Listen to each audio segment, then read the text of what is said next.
He is the GOAT, the Russian Hammer, Artem Lobov, and he's back in action this weekend for Bare Knuckle FC, and I think he just landed in New York City. Artem, are you there? Hey, Ariel, I am here. Thank you very much for having me on the show again. I love being here. As always. And, I actually going to tell you something. You're right, I just landed, and I actually booked a shitty hotel beside the airport just so I can go on Skype and video you, but the connection here is not great, so now I have this room for no reason because I'm due to go to my actual hotel, which is on Times Square in a bit. So I'm here now on the phone talking to you from some shitty little hotel room. Are you serious? You really did that? Oh, yeah. I wanted to see your face. I missed you. And what happened? And the Skype is just no good? The connection? I don't know. Yeah, they're saying that the sound is not good or something like that, so it has to be a phone, but no problem. We'll work with it. Oh, my gosh. Well, I really appreciate you doing that, Artem. You're a class act, my man. Thank you so much for that. And so welcome. I hope the flight was okay. I haven't talked, the last time I spoke to you, you were a free agent, and you were talking about, talks with other promotion, but in the end, you went to Bare Knuckle FC. Why did you choose them? Yes, I did go with them, and I would be lying if I said that money wasn't one of the main reasons for it. I mean, let's be honest, we're prize fighters. We fight for money. Our success is determined by the size of our purses. Let's be honest, that's the way it works. And Bare Knuckle FC had the best deal on the table by a long shot, and here I am. And also another thing is, they were pretty sound with their contract. They allow me to fight elsewhere if I choose to do so, as long as it doesn't interfere with the schedule. I can still take MMA fights. So why not? It was a great contract, so here I am. Okay. So did you have any reservations about the fact that this isn't MMA? I know you said you wanted to do kickboxing, you wanted to do boxing, but this is bare knuckle fighting. Do you have any experience in that? Well, I mean, I've never fought bare knuckle, of course, but if you look at MMA, the gloves are really small, so it's very similar to bare knuckle. And boxing has been something that I always wanted to try. About 4 or 5 years ago, I almost got my professional boxing license, but at the time, I was told that I wouldn't be able to compete in MMA, so that was a deal breaker. But now things have changed, and here I am finally in the boxing ring.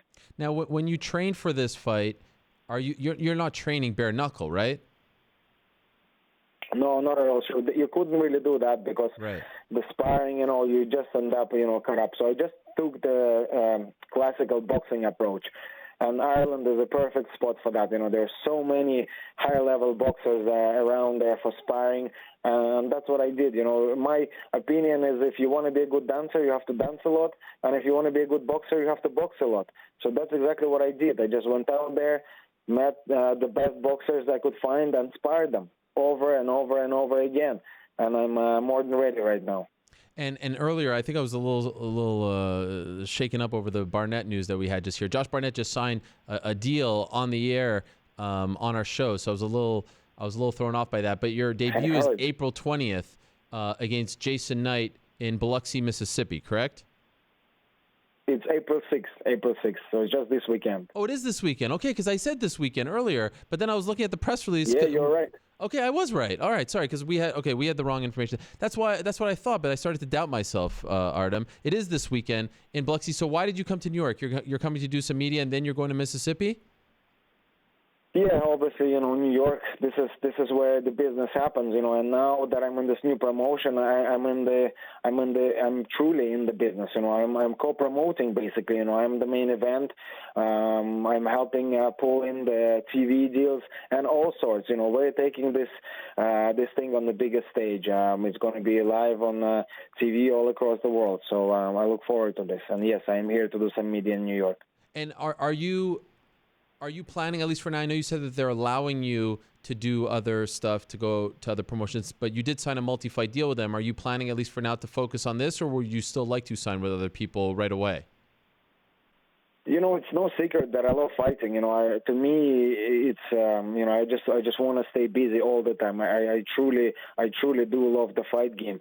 So it wouldn't really interfere with me. And in terms of promoters, in terms of the risk, of me getting injured or anything, you don't have to worry about that as a promoter, because when I say that I will show up, I always show up. I've never pulled out of a fight once. So it's not something to worry about. So I am definitely hoping to sign an MMA deal. We'll see how it goes. mean, obviously, I have this fight in front of me now, April 6th, and I'm really looking forward to Paulie Malignaggi fight later in the year. But we'll see. Maybe MMA as well. Who knows?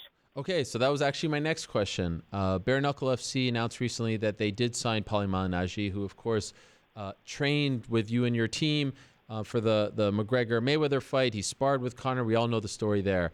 And it sounded like the plan was if you beat Jason Knight this weekend, April 6th, that you will fight Paulie June 20th, I heard. Is that accurate?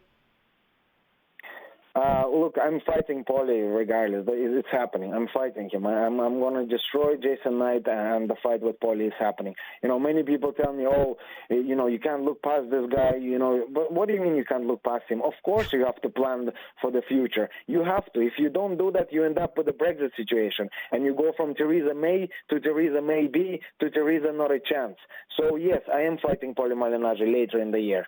Okay, wow. So regardless of what happens this weekend, the plan is, will it be June 20th?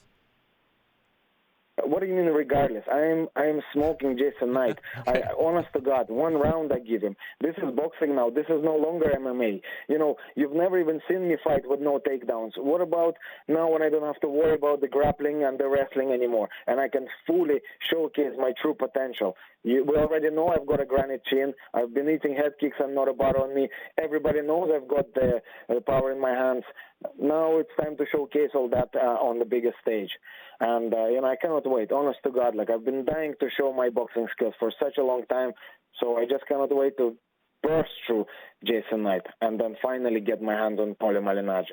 Okay, and what does the Paulie fight mean to you? Because you know, it got very personal there, and you know, they almost came to blows, Conor and him. Do you feel like you're doing this for, like, did you have a problem with Paulie too while he was in the camp, or are you doing this for your friend? What does that fight signify to you?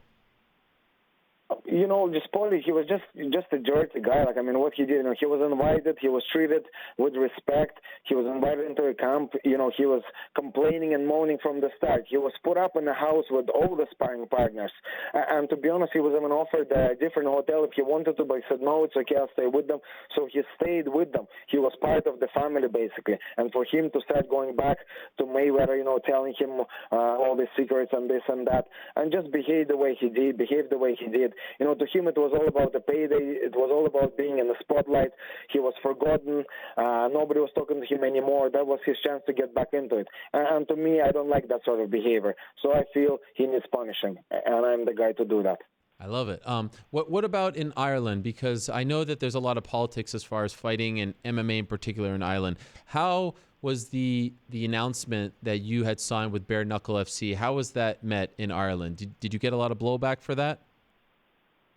Not at all. People absolutely loved it. You know, that's the thing. You know, people love to watch my fights. People love exciting fights. I mean, have a look at the UFC and look who the stars are. It's always been the strikers. For most part, it's the guys that are exciting guys, that bring the pain, that bring the blood, that bring the real fights. So that's what people want. People want to see that. So it was met with nothing but applause, and it was a great news for me, and people are very excited to watch me fight Bare Knuckle. Will you have your typical SBG mates in your corner for this fight? John Kavanagh, Owen Roddy. Will the same people be cornering you in this fight? No, actually, this time it's got one of the same. Richard Smolin, he's the guy that's often in my corner. He's coming with me, you know, to help me with the weight cut and as such.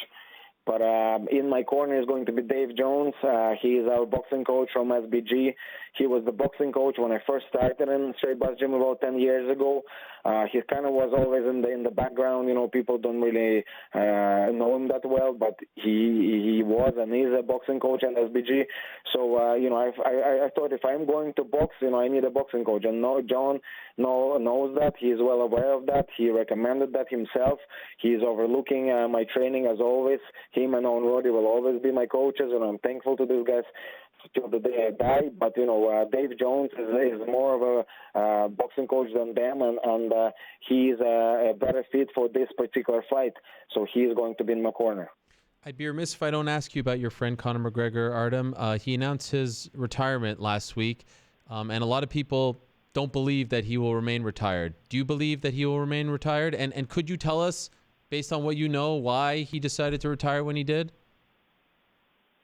I don't actually know much info on that, but one thing I do know, I know that Conor absolutely loves the fight game. He truly loves it. And look, I always say this, that if 99% of people in the UFC would have been gone if they had made 100 million, they just wouldn't be there anymore. And he is still there. Why? Because he loves the fight game. He loves fighting.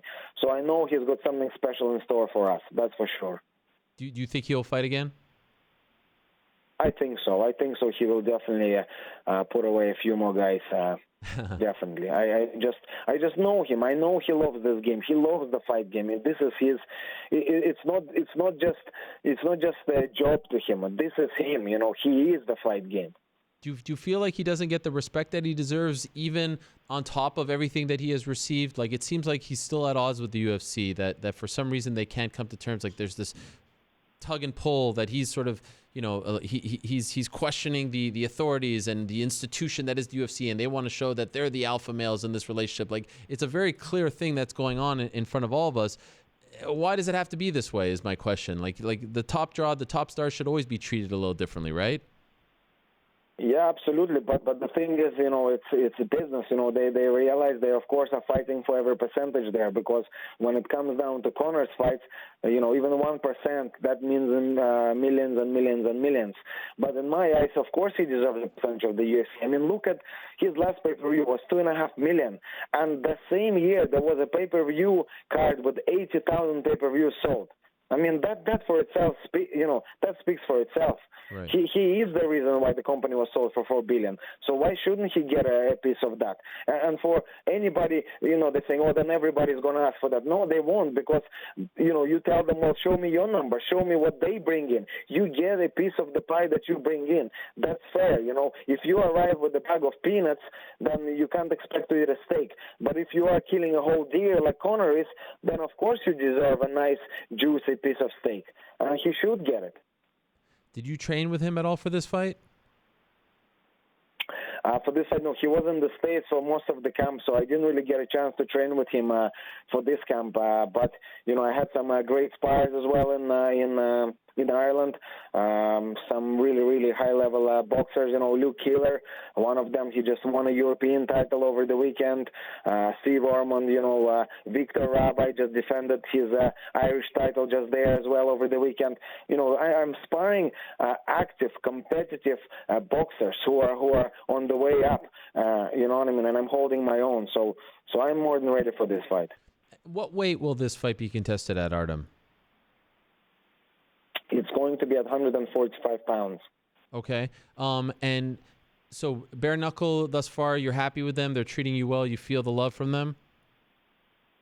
Absolutely, yeah. So far, it's been nothing but love. And also, I'd be lying if I did say it's great. When you're in the UFC, especially a guy like me, I'm not the top guy. You know what I mean? So I'm just one of the guys.